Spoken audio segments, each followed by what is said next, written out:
एक दिन गौतम बुद्ध अपने शिष्यों के साथ एकदम शांत बैठे हुए थे।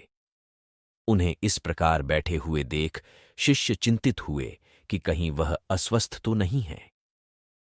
एक शिष्य ने उनसे पूछा कि आज वह मौन क्यों बैठे हैं, क्या शिष्यों से कोई गलती हो गई है? इसी बीच एक अन्य शिष्य ने पूछा कि क्या वह अस्वस्थ हैं? पर बुद्ध मौन रहे। तभी कुछ दूर खड़ा व्यक्ति जोर से चिल्लाया, आज मुझे सभा में बैठने की अनुमति क्यों नहीं दी गई है? बुद्ध आंखें बंद करके ध्यान मग्न हो गए। वह व्यक्ति फिर से चिल्लाया, मुझे प्रवेश की अनुमति क्यों नहीं मिली? इसी बीच एक उदार शिष्य ने उसका पक्ष लेते हुए कहा कि उसे सभा में आने की अनुमति प्रदान की जाए। बुद्ध ने आंखें खोलीं और बोले, नहीं, वह अछूत है, उसे आज्ञा नहीं दी जा सकती। यह सुनकर शिष्यों को बड़ा आश्चर्य हुआ। बुद्ध उनके मन का भाव समझ गए और बोले, हां, वह अछूत है। इस पर कई शिष्य बोले, हमारे आश्रम में जात पात का कोई भेद ही नहीं, फिर वह अछूत कैसे हो गया? तब बुद्ध ने समझाया, आज वह क्रोधित होकर आया है। क्रोध से जीवन की एकाग्रता भंग होती है। क्रोधी व्यक्ति प्राय मानसिक हिंसा कर बैठता है, इसलिए जब तक वह क्रोध में रहता है तब तक अछूत होता है। इसलिए उसे कुछ समय एकांत में खड़े रहना चाहिए। क्रोधित शिष्य भी बुद्ध की बातें सुन रहा था। पश्चाताप की अग्नि में तपकर वह समझ चुका था कि अहिंसा ही मनुष्य का महान कर्तव्य व परम धर्म है।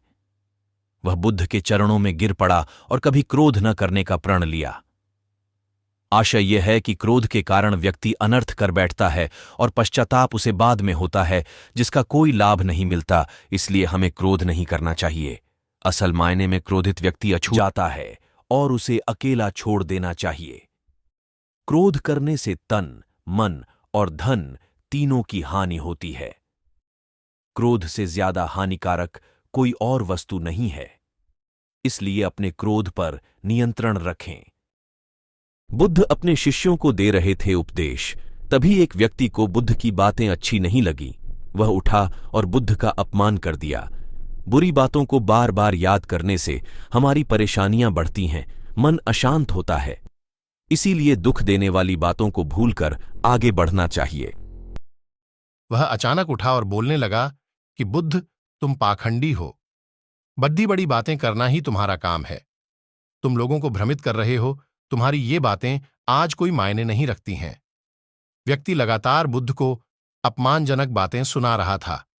वहां बैठे सभी लोग ये देखकर हैरान थे कि बुद्ध ये सब शांति से सुन रहे थे, लेकिन कुछ बोल नहीं रहे थे। क्रोधी व्यक्ति बुद्ध को शांत देखकर और ज्यादा क्रोधित हो गया। वह बुद्ध के पास गया और उनके मुंह पर थूककर वहां से चला गया। घर पहुंचकर क्रोधी व्यक्ति का मन शांत हुआ तो उसे अपने किए पर बहुत पछतावा हुआ। वह बुद्ध से क्षमा मांगने पहुंचा, लेकिन उस गांव से बुद्ध पड़ोस के गांव के लिए निकल चुके थे। वह व्यक्ति बुद्ध को खोजते हुए दूसरे गांव में पहुंच गया। वहां व्यक्ति को जैसे ही बुद्ध दिखाई दिए, वह उनके चरणों में गिर गया और क्षमा मांगने लगा। बुद्ध ने उस व्यक्ति से पूछा, तुम कौन हो और क्षमा क्यों मांग रहे हो? उस व्यक्ति ने कहा, क्या आप भूल गए? मैंने कल आपके साथ बुरा व्यवहार किया था, आपका अपमान किया था। बुद्ध ने कहा, बीता हुआ कल मैं वहीं छोड़ आया हूं और तुम अभी भी वहीं रुके हुए हो। तुम्हें गलती पर पछतावा है, तुमने पश्चाताप कर लिया। अब तुम निष्पाप हो गए हो। बुरी बातें याद करते रहने से हमारा आज बर्बाद हो जाता है। इस आदत की वजह से भविष्य भी बिगड़ सकता है। इसीलिए बीते हुए कल की बातों को भूलकर आगे बढ़ना चाहिए। और हां, वीडियो को लाइक और चैनल को सब्सक्राइब कर लेना।